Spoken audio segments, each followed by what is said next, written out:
Pourquoi depuis on a officialisé avec Carreras, en fait, j'entends plus les Here We Go du côté de la Maison Blanche? Pérez, pourquoi on recrute plus?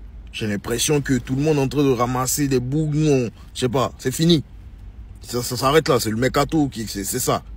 En gros, on a fait Trent, Chabi, bon, Chabi coach, ok. On a fait Trent, Digne Hussein, Carreras et Mastubinho. C'est tout. Ça s'arrête là. Je sens que t'as un Bellingham qui sera absent pendant un bon moment. Il s'est fait opérer à l'épaule. Les gars, moi j'entends plus Real Madrid, quelque chose. J'entends plus, je vois plus, il n'y a rien. C'est le néant. Non, le mercato n'est pas fini. Ne me dites pas que c'est juste ça. Non, juste ça. Non. 2 ou 3 semaines, je crois, j'avais entendu Rodri. Bon, ça, c'est annulé déjà. J'avais entendu aussi Mac Allister, mais je pense pas que Liverpool va le lâcher. C'est pas possible. Bon, je pense pas. Après, tout peut arriver dans le foot. Mais moi, je pense pas. J'ai entendu qui? J'ai entendu Barella aussi. Ouais, c'est comment quand je regarde les milieux qu'on a actuellement? Tchouaméni, Fede, enfin, retour de Kamavinga, Brahim, Arda, bien sûr, faut pas l'oublier. Et puis, enfin, Mastubinho, enfin, il peut jouer ailier, Assis peut jouer au milieu. Je l'ai pas vu au milieu, moi je l'ai plus vu, pardon, sur l'aile. T'as Ceballos aussi. Mais les gars, ça revient au même, en fait, ça revient au même problème qu'on a eu la saison dernière. Parce que c'est avec ces mêmes joueurs-là aussi, c'est ces mêmes joueurs-là qu'on avait la saison dernière. Peut-être avec un Arda qui a été moins utilisé. Oui, j'ai compris. Mais je dis, ce sont les mêmes. Mais en plus, ça t'enlève un élément majeur, un élément important. Jude Bellingham. Non, il faut recruter. Il faut recruter. La future équipe du Real Madrid sans Vinicius, sans Rodrigo, avec à peu près toutes les rumeurs en ce moment sur les prochaines années. Waouh, il y a du changement. Ça fait bizarre. Hein. Surtout que là, vous voyez très bien de quel changement je veux parler. Bon, déjà, à la cage, ça reste fidèle, Thibaut Courtois. En vrai de vrai, sur les dernières années, c'est le meilleur gardien du monde. Faut pas se mentir. À droite, ils viennent de recruter Alexander-Arnold. On va voir la saison qu'il va faire, mais je pense qu'il va rester quand même longtemps au Real. Il est encore jeune. La charnière centrale. Bon, Rudiger, pour moi, il va pas rester encore longtemps parce qu'il commence à attirer les critiques, tout ça. Ils l'ont aligné avec Hussein. Lui, je pense qu'il va rester longtemps. À gauche, ils ont mis Carreras. À voir si ça va bouger dans les prochaines années. Mais pour l'instant, c'est comme ça. Là, c'est le milieu qui est intéressant. Valverde, je pense que ça va pas bouger. C'est un cadre du Real Madrid. Il peut même postuler au Capitana. Tchouaméni. Bon, Tchouaméni, c'est un peu une montagne russe. Des fois, des critiques. Des fois, il est trop fort. Des fois, des critiques. Le chouchou de Xabi Alonso, actuel entraîneur du Real, Arda Güler. Bellingham positionné en 10. Perso, je suis pas trop fan, je le préfère un peu plus bas, mais il peut gérer. Et devant, Mbappé aligné à Erling Haaland, les deux en 9, comme à l'époque Ronaldo Benzema qui tourne, voilà. Après, ça reste très compliqué de ramener Erling Haaland, sachant qu'il a prolongé avec City jusqu'en 2039, il me semble, si je dis pas de conneries. Mais au Real Madrid, je le sens, les gars, gros comme une maison, qui va avoir grave du changement encore l'année prochaine, encore dans 2 ans, encore dans 3 ans. Parce que la venue d'Mbappé l'année dernière, même si c'est pas de sa faute, ça a un peu chamboulé la tactique, la position de certains joueurs, le collectif, tout ça. Le premier match arrive beaucoup plus tôt que prévu, avant que la saison commence, et vivement, il y a vite besoin de prouver. Parce que la guerre a déjà commencé. Entre Gavi qui déclare ce matin, bien sûr le Real Madrid était inquiet, nous avons gagné 4 matchs sur 4. Ce qui n'était jamais arrivé auparavant. C'est donc normal qu'ils soient inquiets. Au final, nous avons été excellents la saison dernière et ils n'ont rien gagné. Ce matin de même, Dani Olmo qui sort, on réalise un meilleur mercato que le Real Madrid. Ça, j'en suis pas sûr. Mais le trash talk là qui débute dès maintenant alors que la saison n'a même pas commencé, vous propose d'aller crescendo et ça tombe bien. Puisqu'alors qu'on s'attendait à aucun match amical, le 12 août, voici que le Real Madrid affrontera Tirol. Hormis le fait que je suis content parce que ça faisait longtemps qu'on n'avait pas vu le Real Madrid jouer, ça va nous remettre dans le bain avant que la saison commence et c'est ce qu'il nous fallait. Surtout quand vous les voyez au final parler, ces Barcelonais là. Les voisins, je vous dis, ce sera ni Rashford, ni votre nouveau gardien qui vont arrêter ces mecs là lorsqu'ils seront en place. Préparez-vous. Je me refais d'avance parce que je sais, cette saison, ça sera nous. Enregistrez, faites ce que vous voulez, j'en ai rien à faire. Voilà, on a trop subi la dernière saison. Maintenant, je vous parle confiamment, assurément. Ça va être notre tour. Pourquoi cette question débile, les gars? Sérieusement? Votre avis sur le mercato du Real Madrid au niveau des arrivées? Suffisant? Mais pas du tout. Mais pas du tout. Alors certes, on a renforcé défensivement et c'était ce qu'il fallait faire. On a ramené Hussein, on a ramené Carreras et Trent Alexander-Arnold. Même si sur le côté droit, le fait d'avoir ramené Trent Alexander-Arnold, c'est pas ça qui va renforcer notre défense. Mais en tout cas, c'est une arme offensive pour pouvoir faire des centres. Un joueur à vocation offensive, Mastantuonos, j'avoue, j'ai du mal à prononcer son blaze, mais tranquille. Mais après, pour le reste, il n'y a rien eu. On nous demande un autre défenseur central, on n'en a pas besoin.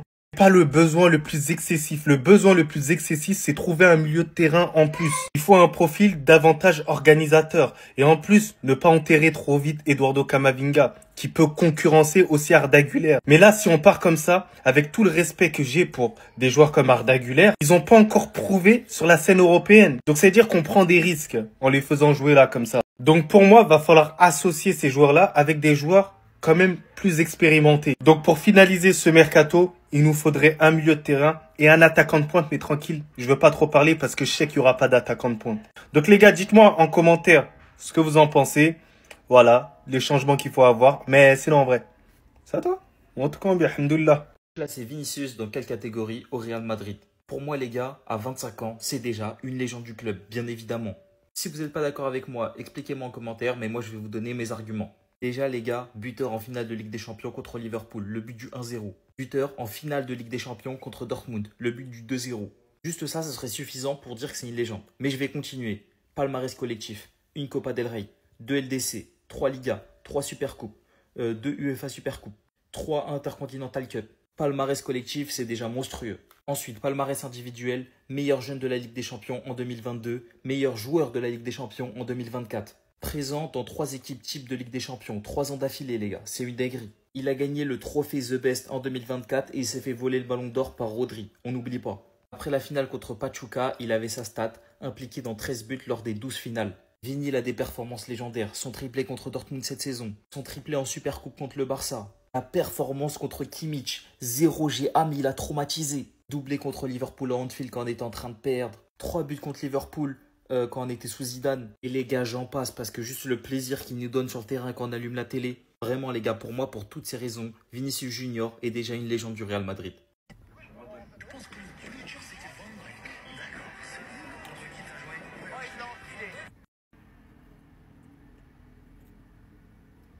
Attends. Mais j'ai même plus les mots les gars. Là je crois qu'on a trouvé plus dur que Van Dijk. Mais les gars, mais c'est une dinguerie. L'impact qu'il a mis déjà au premier défenseur. Wesh, c'est du jamais vu. En plus, il a jumpé sur un gars et dites-vous, c'est même pas lui qui fait la faute. Hein. C'est l'autre qui fait la faute parce qu'il lui touche le pied. Il l'a enterré vivant. Le boug, il l'a enterré vivant. Mais les gars, c'est rare que j'ai réagi à ce genre de vidéo, mais c'est l'une des vidéos les plus violentes que j'ai jamais vues de toute ma vie. C'est pour ces raisons-là que j'ai arrêté le football. Je me suis dit, tiens, je veux pas devenir footballeur professionnel, autant que, voilà, je m'arrête. Voilà, je veux pas rentrer blessé, cassé, brisé, peut-être même décédé. On ne sait même pas s'il est encore en vie, cet individu. En tout cas, si c'est le cas, mes condoléances à toute sa famille. Hein. Franchement, qu'il repose en paix. Et le football amateur, non merci. Je préfère être assis au chaud, critiquant les joueurs. Pas les joueurs amateurs, bien sûr. Les joueurs professionnels. Ça à toi. En tout cas, bien, alhamdoulilah. 2 ans et demi de prison pour Raúl Asensio, ça vient de tomber, mais est-ce que c'est vrai ou pas? On va voir ça tout de suite. Vous savez que le défenseur du Real Madrid, eh bien, il est impliqué dans une sale histoire. En gros, il a partagé des vidéos intimes, vous avez compris ce que je veux dire, d'une fille mineure avec des amis à lui. Donc lui, il n'est pas sur la vidéo, voilà, il n'a pas touché la jeune fille, mais il a quand même distribué les images. Et le parquet espagnol vient de demander 2 ans et demi de prison pour lui. Je vous mets la source, la Cadena Ser. Donc, qu'est-ce que ça veut dire exactement? Eh bien, ça veut dire que le ministère de Justice espagnol estime que Raúl Asensio mérite d'aller en prison pour 2 ans et demi. Donc, la question maintenant, c'est est-ce que Raúl Asensio va vraiment être enfermé pendant 2 ans et demi? Alors, c'est une possibilité, il y aura un jugement, mais ça reste quand même assez peu probable. Ça reste un délit, ce qu'il a fait, dans le cas où ça se confirme. Mais voilà, normalement, il ne devrait a priori pas faire de prison ferme. Quand on parle de 2 ans et demi, c'est la peine maximale. Mais ça sera sûrement moins. Le plus probable, c'est qu'il ait une peine avec sursis. Ça veut dire qu'il ne va pas réellement en prison. Mais par contre, si pendant ce temps-là, eh bien, il fait une connerie, voilà, un nouveau délit ou quoi que ce soit, eh bien là, il ira en prison.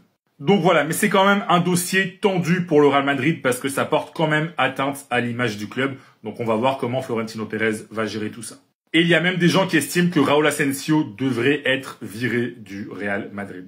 Donc voilà, si toi t'es fan du Real Madrid d'ailleurs, qu'est-ce que tu penses de cette histoire? Est-ce que tu penses que Raúl Asensio doit être viré du Real Madrid, oui ou non? Dis-moi tout en commentaire et si tu veux être au courant de toute l'actu des Merengues, je t'invite à t'abonner.